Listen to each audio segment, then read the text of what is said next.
Hello everyone, welcome to coding for dev. तो आज की वीडियो में आपको बताऊंगा execution context and call stack.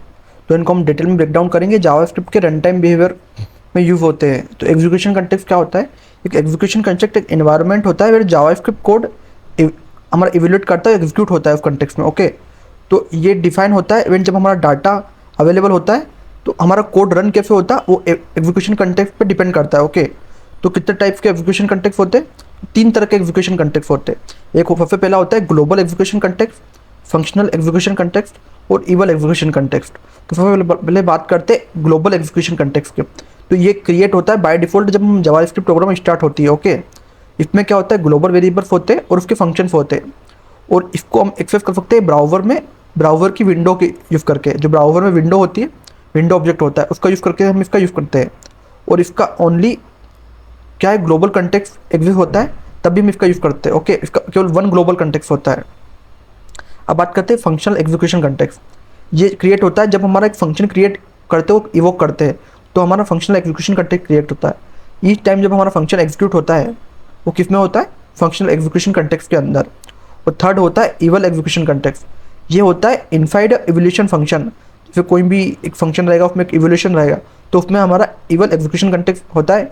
ये रियली यूज होता है और ये रिकमेंड भी नहीं है यूज़ करना। ओके, अब बात करते हैं एग्जीक्यूशन कंटेक्स्ट साइकिल की। तो जब हमारा एग्जीक्यूशन कंटेक्स्ट साइकिल होता है उसके क्या क्या लाइफ साइकिल होती है। तो सबसे पहले होता है क्रिएशन फेज। सबसे पहले क्या बनता है कि स्कोप सेटअप होता है कि उसको क्या स्कोप क्या रहेगा उस एग्जीक्यूशन का। फिर हमारे जो वेरिएबल फॉर फंक्शन रहते हैं वो डिक्लेयर होते हैं, वो फिर उसमें होस्टिंग अप्लाई होती है, होस्टेड होते हैं वो। ओके, फिर उसमें उसके जो रहते हैं दिफ और आर्ग्यूमेंट और उसका जो लेक्सिकल इन्वायरमेंट रहता है वो इस्टेब्लिश्ड होता है क्रिएशन फेज में। ओके, ये तीन चीज़ होती है हमारे फर्स्ट फेज में। सेकंड होता है एग्जीक्यूशन फेज। इसमें क्या होता है, जो हमारा कोड है वो लाइन बाय लाइन एग्जीक्यूट होता है। ओके, फिर सेकंड क्या होता है, जितने भी हमारे वेरिएबल रहते हैं असाइनमेंट में जो फंक्शन कॉल होते हैं वो सारे होते हैं। जैसे अगर मैं इसका एग्जांपल बताऊं, देख हमने एक वेरिएबल बनाया, उसमें हमने वेरिएबल है हमारा, उसकी वैल्यू डिफाइन हुई, फिर हमारा फंक्शन रन करा, फिर उसमें वो जो फंक्शन है वो रीरन करेगा। तो ये क्या है, एक एग्जाम्पल है एग्जीक्यूशन का फेज का। फिर एग्जीक्यूशन की क्या क्या स्टेप रहती है? सबसे पहले इसका एग्जाम्पल की अगर मैं स्टेप बताऊँ तो सबसे पहले क्या हुआ, ग्लोबल कंटेक्स्ट ने क्या करा, एक्स को डिक्लेयर किया, असाइन करा 10, फिर वो फंक्शन होस्टेड होगा, हमारा फंक्शन हमारा सबसे ऊपर आ जाएगा। और जब फंक्शन शो करेगा तो हमारा फंक्शन एग्जीक्यूशन कंटेक्स्ट क्रिएट होगा। फिर वो क्या करेगा, वो y=20 को स्टोर करेगा लोकल मेमोरी के अंदर, और फिर हमारा कंसोल लॉग रन होगा, और फिर दोनों का इवोल्यूशन फंक्शन इवोल्यूट करेगा फिर, और हमारी वैल्यू आ जाएगी 30। ओके, तो इस तरीके से हमारा क्या एग्जीक्यूशन कंटेक्स्ट वर्क करता है। अब बात करते हैं कॉल स्टैक की। कॉल स्टैक क्या होता है? तो कॉल स्टैक एक डाटा स्ट्रक्चर होता है जो ट्रैक रखता है फंक्शन कॉल पे हमारे कोड में। जब भी हमारा फंक्शन कॉल होता है वो किस ऑर्डर में रखता है, वो लीफ ऑर्डर में रखता है, last in first out. Okay, तो ये वर्क कैसे करता है, जब हमारा ग्लोबल एग्जीक्यूशन कंटेक्स्ट होता है वो पुश्ड होता है स्टैक में।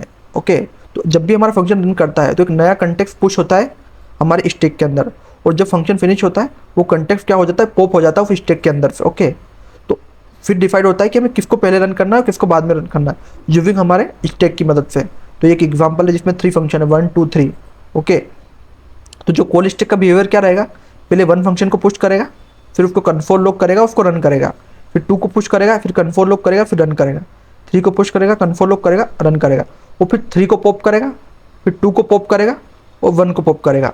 ओके, अब इसमें एक होता है स्टैक ओवरफ्लो। जब बहुत सारे कंटेक्स्ट आ जाते हैं हमारे, पुश हो जाते हैं, तो उसमें क्या इनफाइनाइट रिकर्जन हो जाता है। इस कारण हमारा जो स्टैक रहता है वो ओवरफ्लो हो जाता है।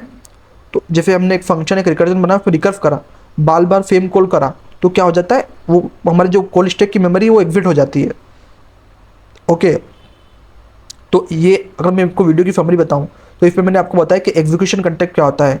ये हमारा एक एनवायरनमेंट होता है जावास्क्रिप्ट कोड में जो उसके कंटेक्ट को डिफाइड करता है। ओके, और जो कॉल स्टैक होता है ये डाटा स्ट्रक्चर होता है, ये डिफाइड और ट्रैक करता है जितने भी हम फंक्शन एग्जीक्यूशन करते हैं उनको ट्रैक करता है और उनको ऑर्डर में एग्जीक्यूट करता है। ओके, तो अगर आपको इस रिलेटेड कुछ भी डाउट है, एग्जीक्यूशन कंटेक्ट कॉल स्टैक से रिलेटेड कुछ भी डाउट है तो आप कमेंट कर सकते हो, और इसी तरह के और वीडियो देखने हैं तो कोडिंग फॉर डेव को सब्सक्राइब करो। Thank you for watching.